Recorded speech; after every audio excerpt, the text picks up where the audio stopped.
My name is Brittany, and at 28, I managed to build what most people would consider a pretty good life. After many years of hard work, I landed a position at one of the most prestigious companies in the city. The job was challenging but exciting, and I was proud of climbing the career ladder. The salary was excellent, and I had finally achieved one of my biggest dreams. I bought my own apartment. The apartment wasn't anything extraordinary, a one-bedroom unit with a small balcony overlooking a busy street and a cozy kitchen that was always bathed in sunlight in the mornings. But it was mine. I paid for it with my own money, and that made it perfect. At that moment, I felt like all my efforts had paid off. I vividly remember the day my younger sister, Ashley, showed up unannounced at my apartment. It was a sunny Saturday afternoon, and I had just finished cleaning, enjoying a rare moment of peace. Ashley, who was 23, still lived with our parents, and it had never seemed to bother her before. She was perfectly content with Mom making her breakfast and Dad paying her phone bill.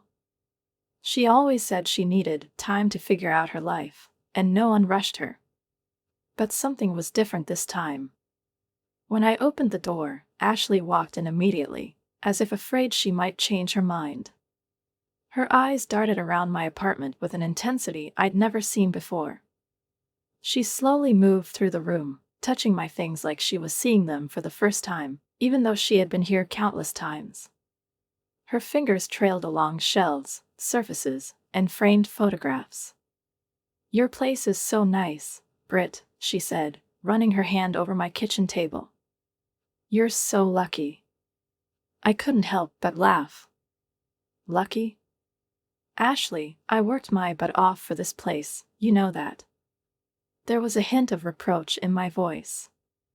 She spun around to face me, and I was startled to see her eyes filling with tears. "I can't take it anymore," she burst out. "Living with Mom and Dad. It's suffocating me. They're stifling every bit of my independence." I nearly choked on my coffee.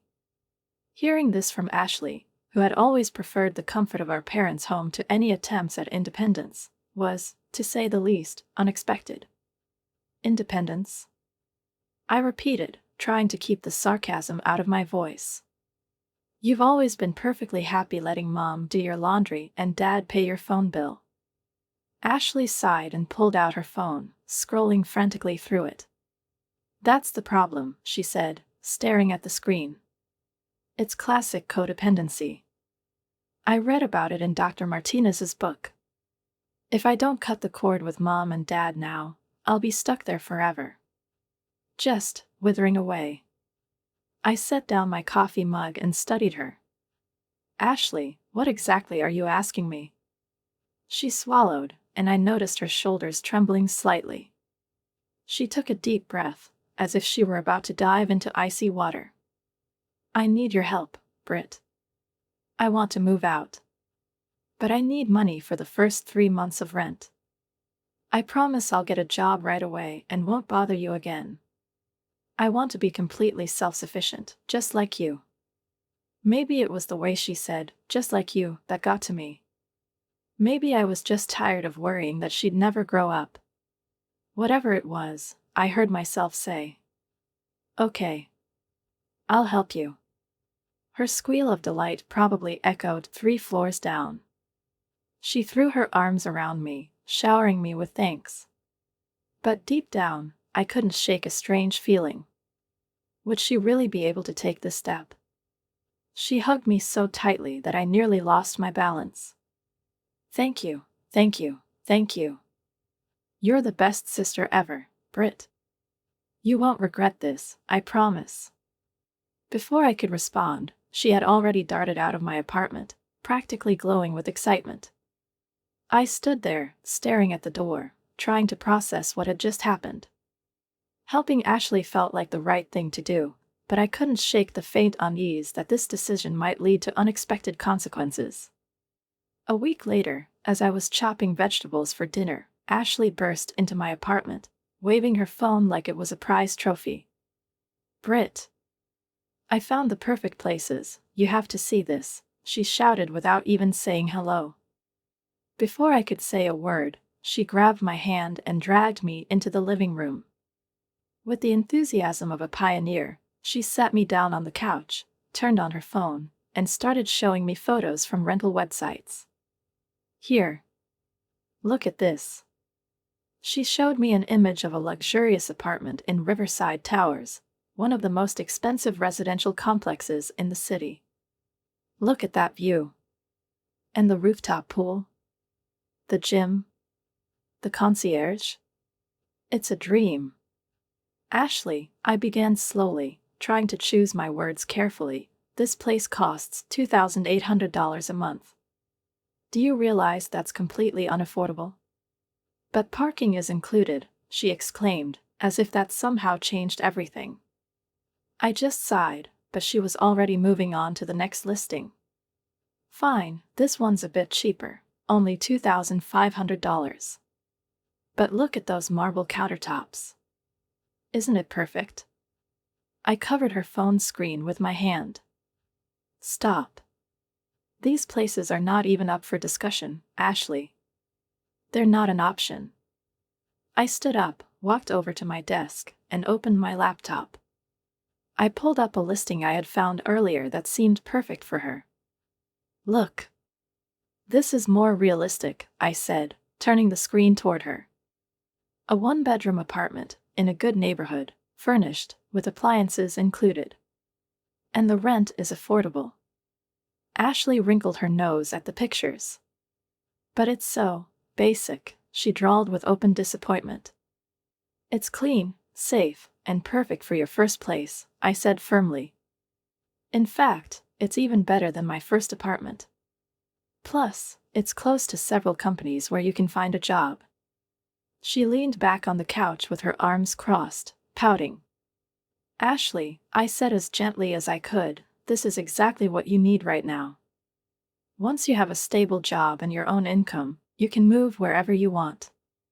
After much persuasion, she finally agreed to check out the apartment. The next day, we met with a realtor, a cheerful woman named Linda. She gave us a tour of the apartment, modest but nice, just as the listing described. Ashley trailed behind us, inspecting the walls and furniture, occasionally making faces she thought I wouldn't notice. I ignored her reactions. We'll take it, I told Linda, pulling out my checkbook. I wrote checks for the deposit and 3 months' rent in advance, while Ashley signed the lease. She scribbled her signature with the air of someone being coerced into the deal of a lifetime.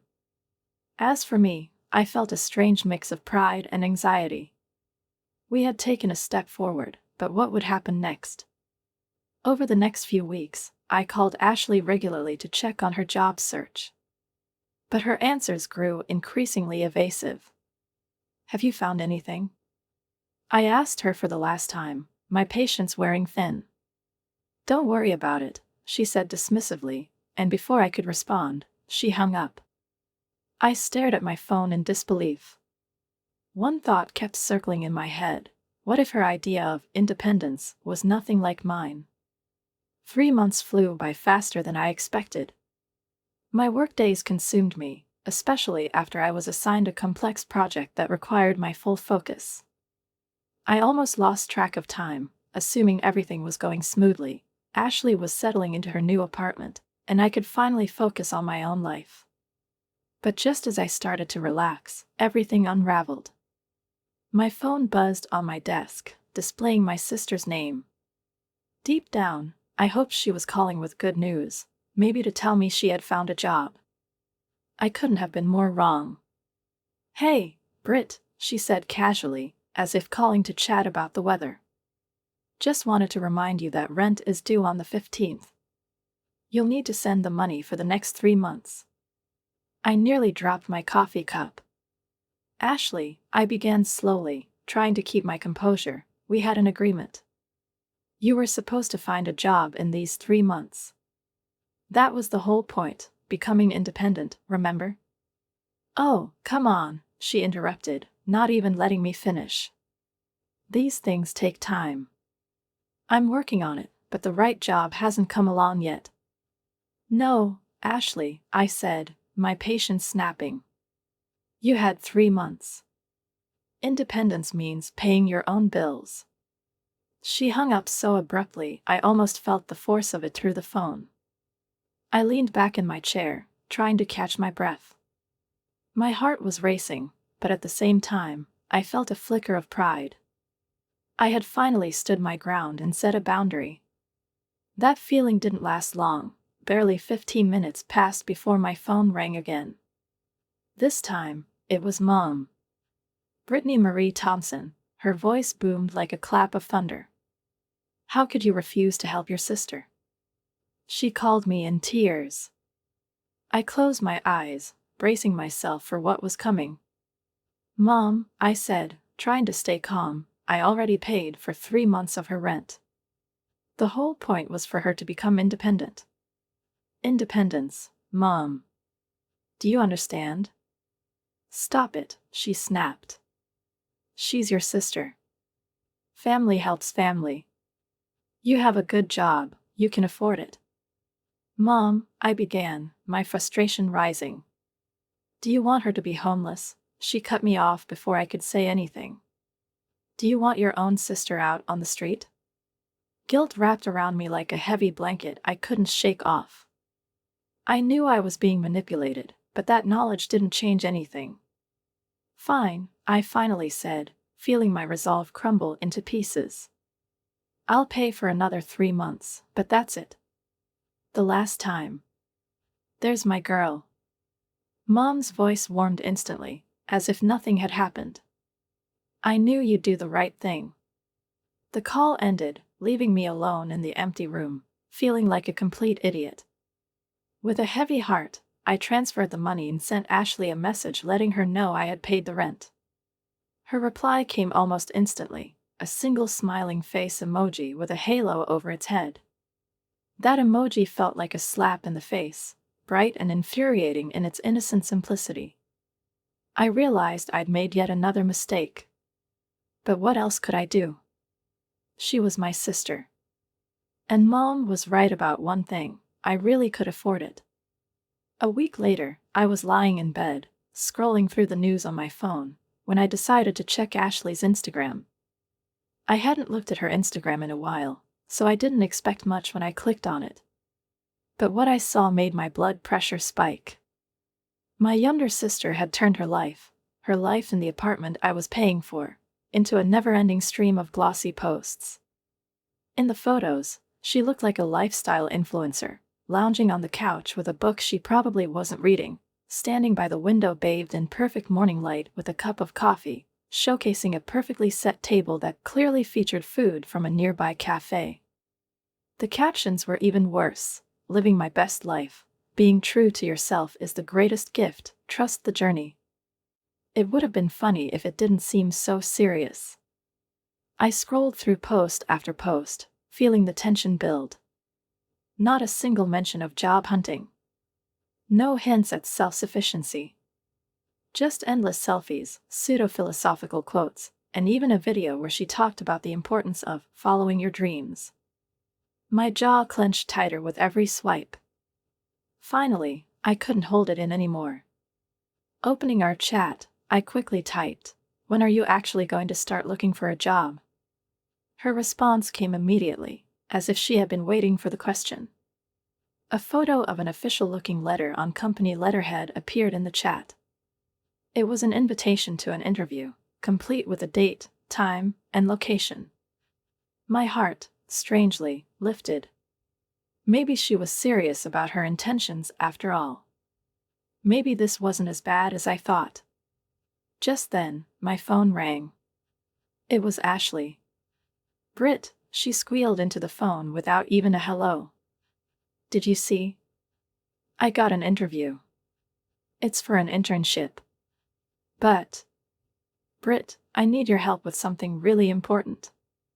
I closed my eyes, taking a deep breath. "What now, Ashley?" "I need to look professional for the interview. First impressions are everything. I need nice clothes and a trip to the salon to really look the part. You get it, right?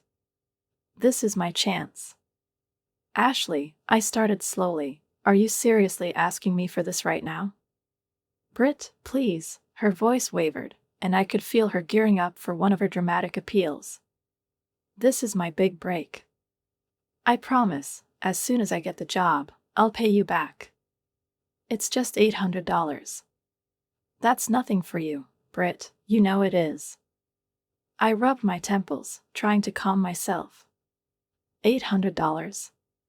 That's a lot, Ashley. Brit, please, she pleaded, her voice breaking with desperation. You want me to succeed, don't you? I read online that the receptionist who greets candidates always reports back to the hiring manager. I need to look perfect. Please, Brit, I'm begging you. 10 minutes. 10 minutes of her begging, promising, and piling on emotional pressure. I knew what she was doing. I knew exactly how she was manipulating me. But even with that knowledge, I couldn't resist. Fine, I said through clenched teeth, opening my banking app, but this is the last time, Ashley. I mean it. The last time. You're the best sister in the world, she squealed. I love you so much. As I transferred the money, a strange feeling of self-loathing washed over me. But maybe this would help. Maybe this was what she needed to finally get on track. A few days later, during my lunch break, I decided to call her and ask how the interview went. Hi, I said when she picked up. How did the interview go? There was a pause on the other end. What interview? She asked, and my heart immediately sank. The interview, I repeated, trying to keep my voice steady. The one you needed $800 for so you could look perfect. Oh, that, she said so casually that I wanted to throw my phone against the wall.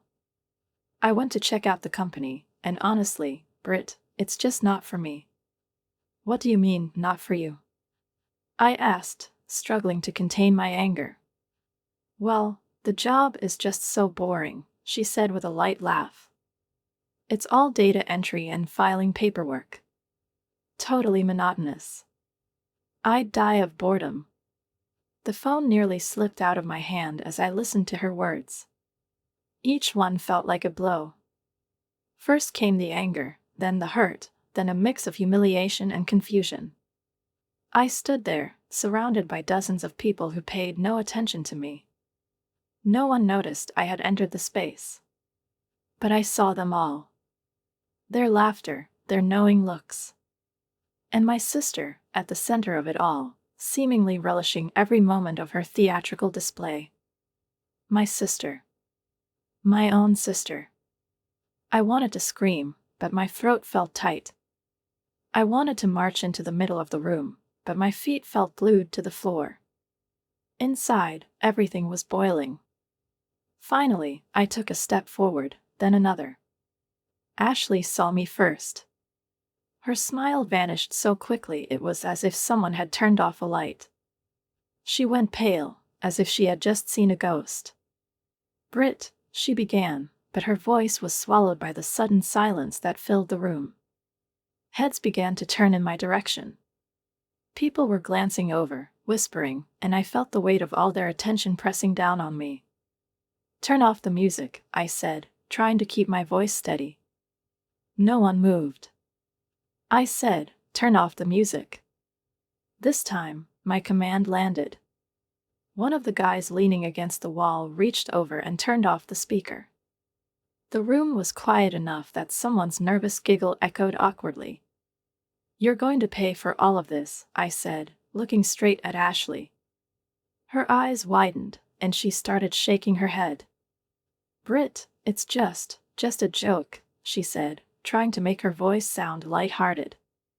We were just messing around. Messing around? I stepped closer, and the crowd began to part, clearing a path for me. You call this messing around? You call me your cash cow, whine about independence, and then pull this? Brit, please, Ashley tried to approach me, but I raised a hand to stop her. No. Not another word, Ashley. My voice was calm, but inside, I was trembling. I heard everything. Every last word. And you know what? You're right. I've been a gullible fool. I paid for your apartment, for that dress, for your best life fantasy. But it's over. All of it. Brit, no, please, this is just a misunderstanding, she began, but I cut her off sharply. Shut up. I snapped. My sudden outburst made her freeze in place. You had your chance, Ashley. More than one, actually.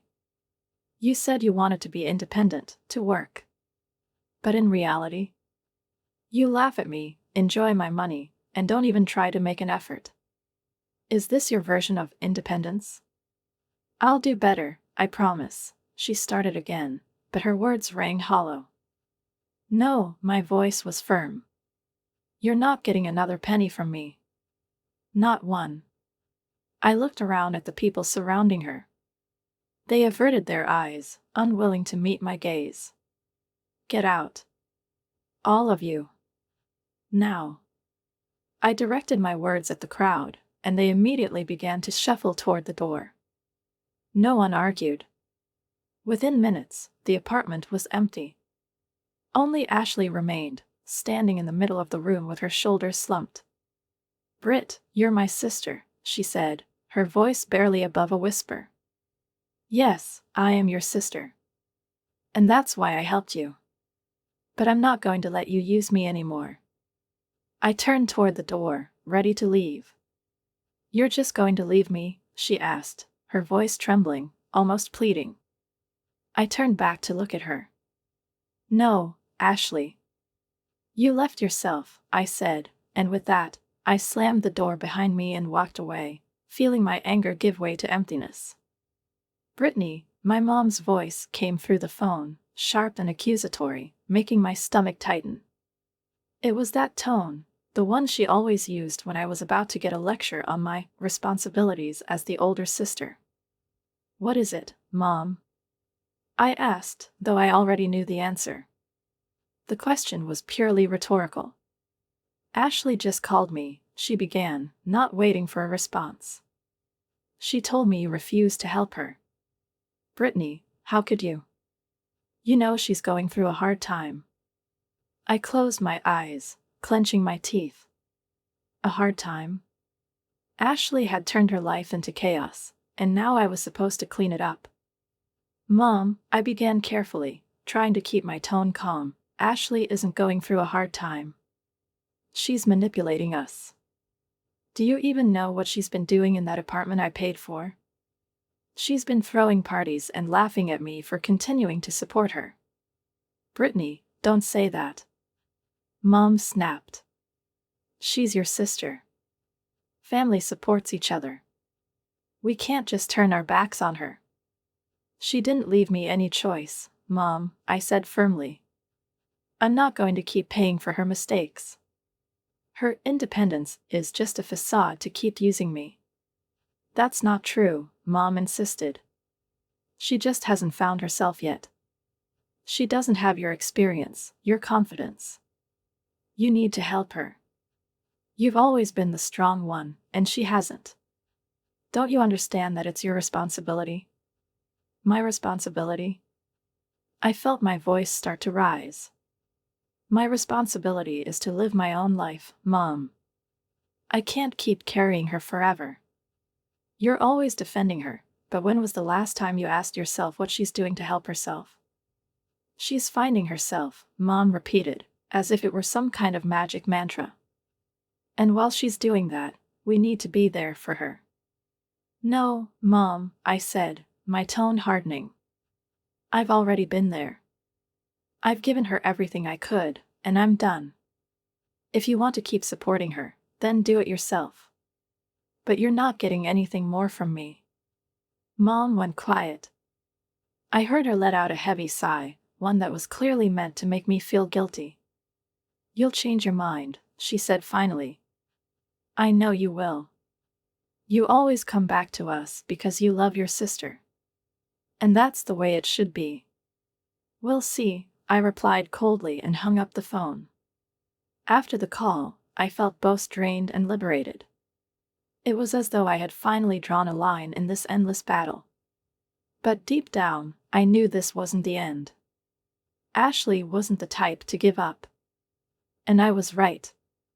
A couple of days later, I received a notification in my email. Someone had tried to access my bank card. Then another message, from the bank, about suspicious activity. Ashley. I knew it was her. Her attempt to bypass my boundaries was as predictable as the sunrise. I immediately contacted the bank, blocked my card, and ensured that she couldn't gain access to my finances. But I didn't stop there. I knew that if I truly wanted to end this cycle, I had to take decisive action.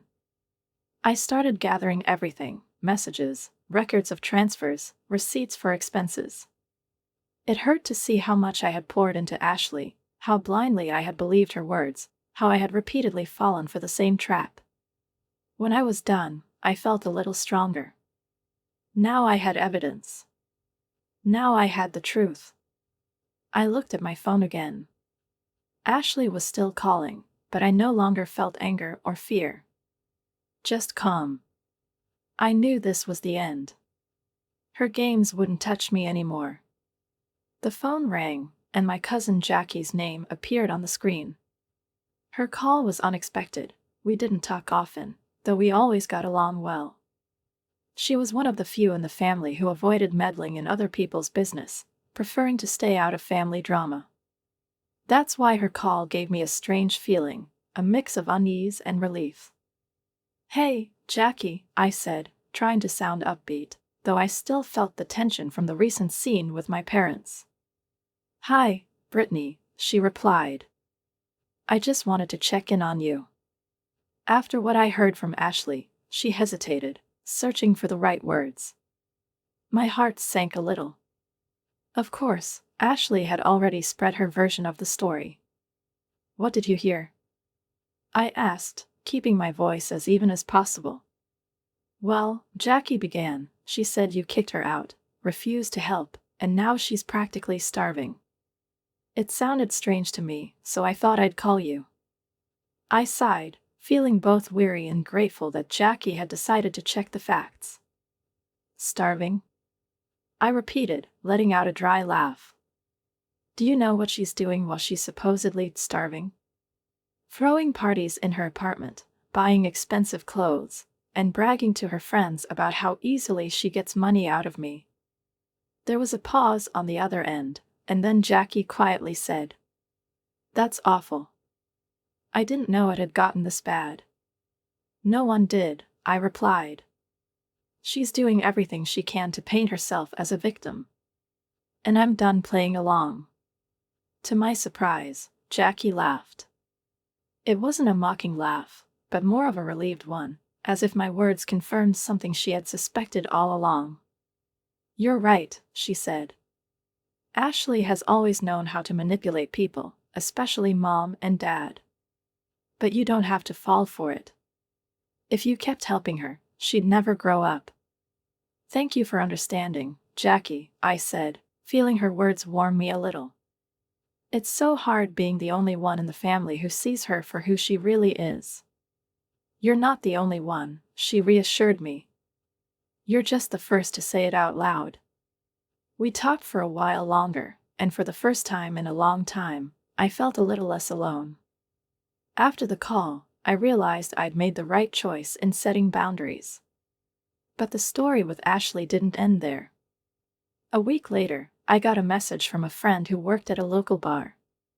The message included a photo: Ashley sitting at a table with a couple of friends, wearing a new dress and with a bottle of champagne in the background. "Your sister," the message read, followed by, "She said you paid for everything again." True. My face burned with anger. I didn't know what was worse, her lies or the fact that she shamelessly continued to use my name to justify her actions. But what infuriated me most was her confidence that I'd never take action against her. The next day, I contacted the realtor we had worked with when signing the lease for her apartment.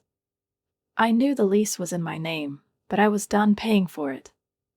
Linda, the realtor, initially tried to persuade me to reconsider, But I was firm. "Terminate the lease," I said decisively.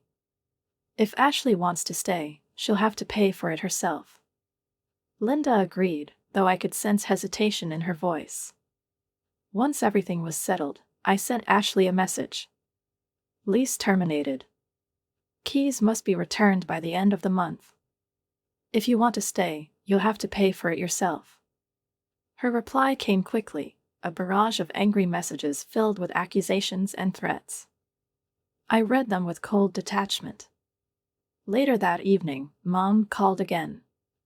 I didn't pick up, but the voicemail she left was full of those familiar notes of accusation. "Brittany, you've crossed the line.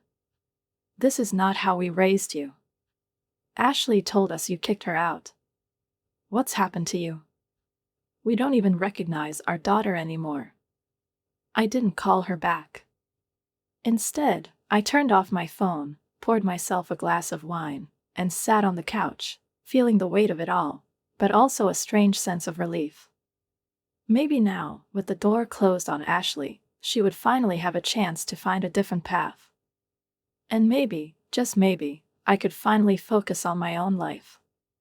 6 months passed since that call, and life finally began to feel normal. I hadn't spoken to Ashley, didn't answer my mom's calls, and ignored any attempts to pull me back into the chaos. For the first time in what felt like forever, I was able to focus on myself. The guilt that had eaten away at me for so long had gradually been replaced by the realization that I had done everything I could. Sometimes, I caught myself replaying scenes from the past, especially those moments when my parents justified Ashley's behavior. They believed that love meant protecting her at all costs, even at the expense of their own well-being.